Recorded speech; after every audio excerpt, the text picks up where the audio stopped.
오늘 마태복음 21장 33절부터 22장 14절까지 말씀을 통하여서 건축자의 버린 돌이라는 제목으로 강해 이어가도록 하겠습니다. 본문 33절에 다른 한 비유를 들으라. 본문의 시작에서 우리가 알 수 있듯 예수님의 이 비유의 말씀은 포도원의 농부의 비유, 여기 33절부터 등장하는 포도원 농부의 비유와 22장 1절부터 시작되는 혼인잔치의 비유, 이 두 비유가 앞의 내용과 서로 연결되어 있음을 알 수 있습니다. 지난주 먼저 나눈 앞단의 내용들을 잠깐 정리해 보아야 되겠습니다. 무화과 나무가 예수님의 말씀 앞에 메마른 장면이 등장하였고, 예수님의 사역이 무슨 권위로부터 하느냐라고 물어오는 종교 지도자들의 대화가 있었습니다. 하나님께서는 죄인의 방식과 하나님의 방식을 이것들 속에서 여느 때처럼 비교하여 보여주셨습니다. 사람들은 권위를 가지고 그저 자신의 안위를 위하여 쓸 수밖에 없으나 그렇게밖에 할 줄 모르나 하나님께서는 하나님의 권위를 가지고 그런 사람들, 죄인들을 살리고 구원하는 일들을 통해서 일들로 사용하신다라는 것을 말씀하여 주셨죠.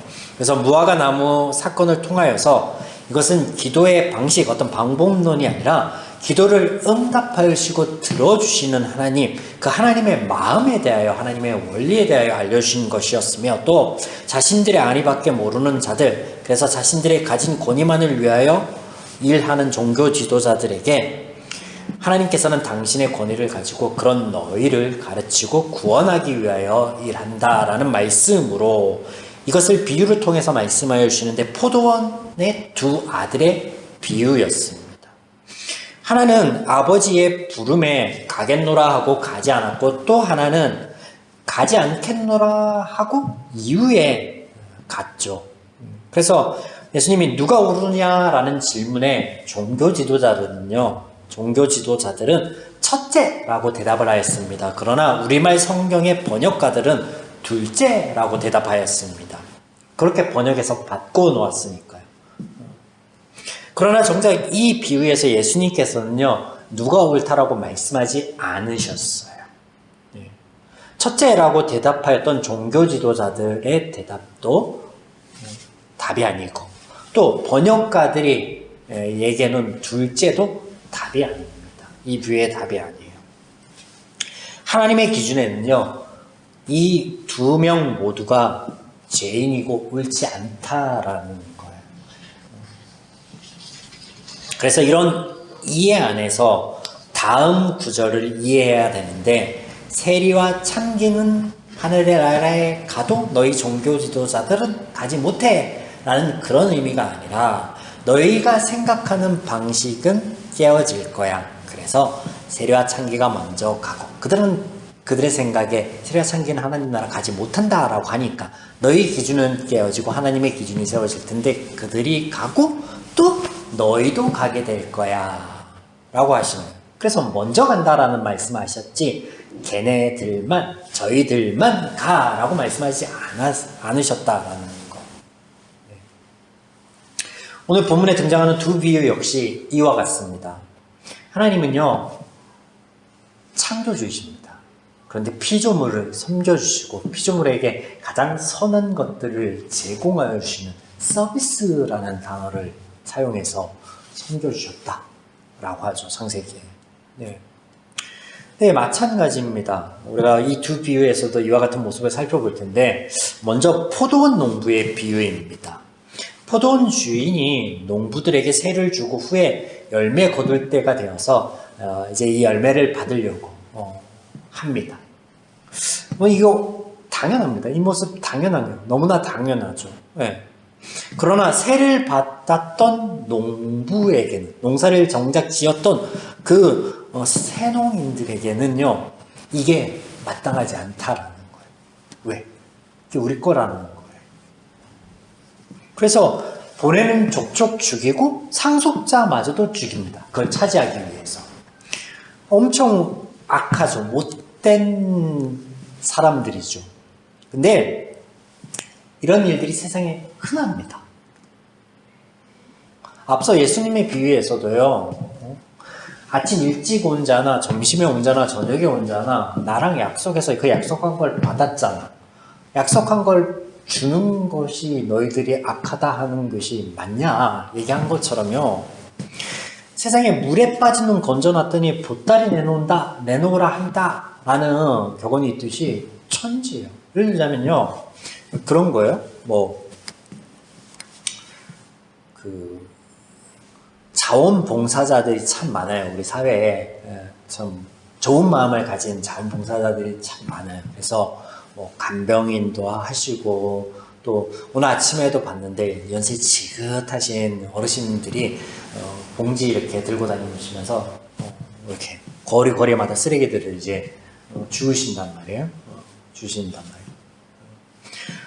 좋은 마음으로 하시는 거, 누가 시켜서 하는 것도 아니고 이익이 있어서 하는 것도 아니에요. 근데 가끔 그런 분들에게 마치 내가 고용주가 된 듯 서비스를 받는 사람들이요, 막 화를 내고 막, 그러니까 무상급식 받는 사람들이 반찬이 왜 이것밖에 안 돼? 더 줘야지, 고기 반찬 나와야지, 이렇게 해가지고 뭐 되겠어, 막 이런 사람들 되게 많거든요. 그리고 그렇게 연세 지긋하신 분들이 이렇게 막 죽고 있는데 옆에서 담배 피다가 담배 꽁초를 탁 버리고 간 사람들도 있고, 그런 일들이 허다합니다. 죄인들의 방식은 그런 거예요. 그래서 40절 41절 보시면, 그러면 포도원 주인이 올 때 그 농부들 어떻게 하겠느냐? 그들이 말하되, 이게 종교 지도자들이 말하는 거예요.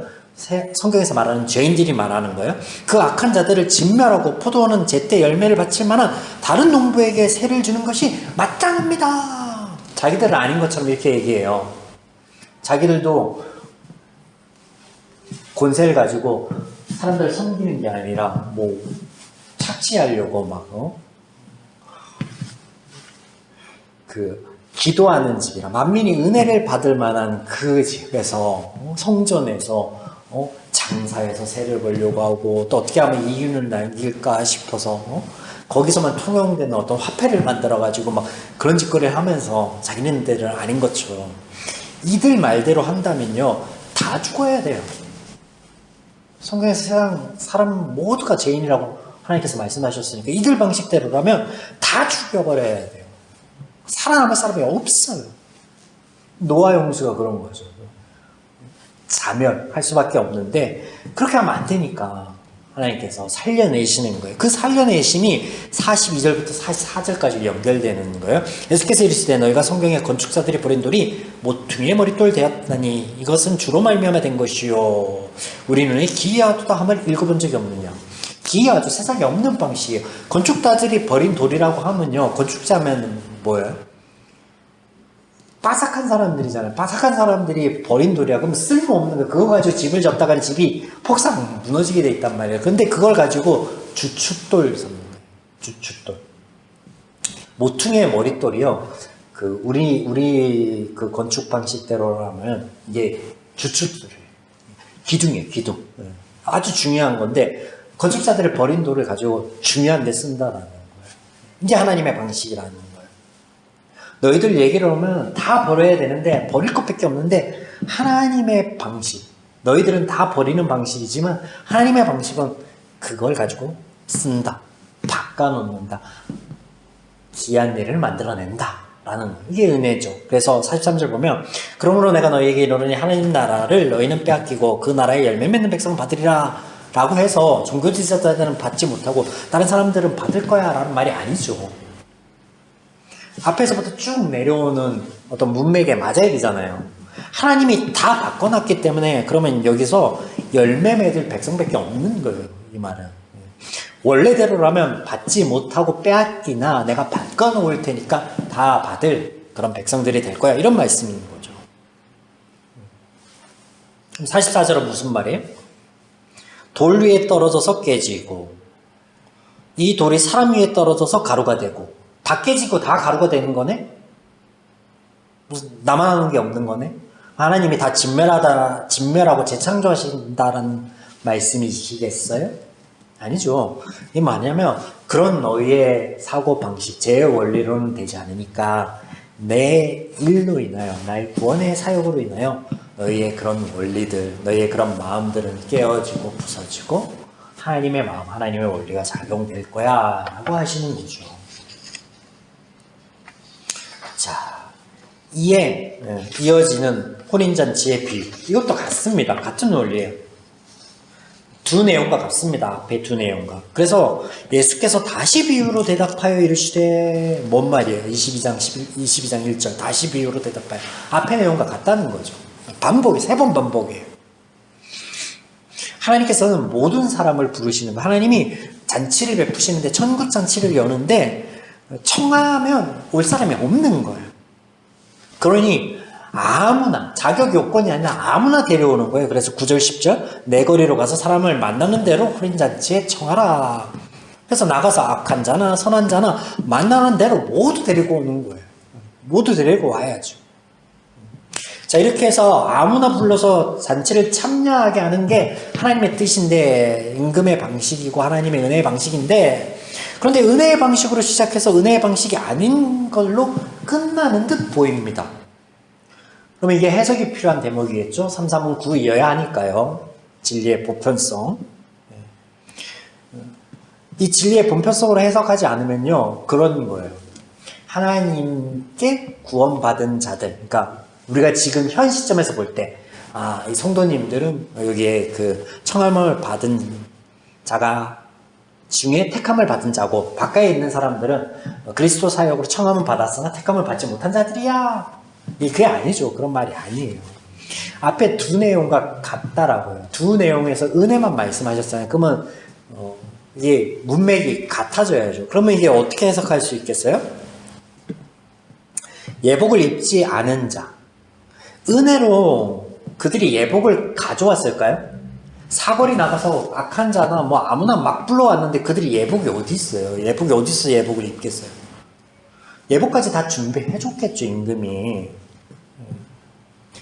그래서 은혜로 다 예복을 입는 거예요. 근데 입지 않는 자들, 이거는 청함을 했을 때 오지 않는 자들이랑 똑같은 사람들이에요. 그 죄인들의 결과는 이렇게 참담하겠지만 내가 다 불러드리고 은혜를 입게 하겠다. 그래서 14절이 뭐예요? 청함을 받은 자는 많되 택함을 입은 자는 적다. 이게 무슨 말이냐면 경품 추천이 아니에요. 다 불러다 놓고 많이 왔지만 너희들 중에 몇몇만 뽑아서 선물을 줄게. 그 은혜의 방식이 아니죠. 그런 얘기 아니라고요. 택함, 즉 자격이나 여건을 따져보면 없다. 적다가 아니라 없다. 없으나 그러나 청함, 은혜의 방식으로 인하여서 누릴 자들이 있을 것이다. 누리게 될 것이다. 라는 말씀이죠. 하나님의 십자가 사역에 대한 선포가 14절에 있는 거예요. 사랑하는 여러분, 하나님의 은혜를 입은 자들로 자격이나 요건이 아닌 내가 받은 은혜를 헤아려 볼 수 있는 저와 여러분이기를 축원합니다. 또 그 은혜를 누릴 수 있는 넉넉한 하나님의 마음이 우리 안에 있기를 주님의 축원합니다. 또 한 가지 생각해 볼 것은 여전히 죄인들이 이게 예수님의 이 세 번의 비유를 그들은 못 알아듣습니다. 아니 못 알아듣는 게 아니라 반은 알아듣고 반은 못 알아들어요. 이 말이 뭐냐면 듣고 싶은 것만 듣는 거예요. 45절과 46절을 보니까 대제사장과 바리새인들이 예수님의 비유를 듣고 이것이 자신들을 가리키는 것 줄 알았다. 예, 죄인이니까 이게 죄인을 향한 말이구나. 맞죠? 네. 근데 그 말이 그들을 낮추거나 깎거나 그러기 위한 말이 아니었음을 지난주부터 살펴보았죠. 근데 막 분해, 우리가 하나님의 말씀을 받을 때 같습니다. 하나님 말씀이 나에게 찔림이 오면요, 그 찔림을 가지고 나를 돌아보고 그리고 그 말씀 안에서 하나님이 이렇게 요청하는 것들을 겸허하게 받아들이는 거예요.